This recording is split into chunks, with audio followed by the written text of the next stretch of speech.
Hello friends, তোমরা সবাই কেমন আছো? দীঘার পরবর্তী মিনি ভ্লগে তোমাদের সকলকে জানাই স্বাগত। সন্ধেবেলায় বেরিয়েছিলাম কেনাকাটা সারতে, তো কেনাকাটা পর্ব তাড়াতাড়ি মিটিয়ে আমরা হোটেলে ফিরে গেছিলাম। তারপরে রাতের দিকে এসেছিলাম এরকম সি ফুড স্টলগুলোতে কিছু খাওয়া দাওয়া করতে।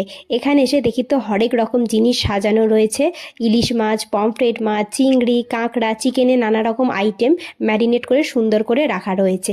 আর একটা সাইডে চিকেনের কাবাব তৈরি করার জন্য প্রিপারেশনও চলছে। আরও কিছু মাছ কাঁচা অবস্থায় সুন্দর করে সাইডে সাজানো ছিল। তো আমরা লোটে ফ্রাই অর্ডার দিয়েছিলাম। স্যালাড, কাসুন্দি সহযোগে গরম গরম ধোঁয়াটা লোটে মাছ এখন আমাদের হাতে চলে এসেছে। লোটে মাছটা হালকা কোটিং করে ফ্রাই করা ছিল, খেতে ভীষণ টেস্টি ছিল।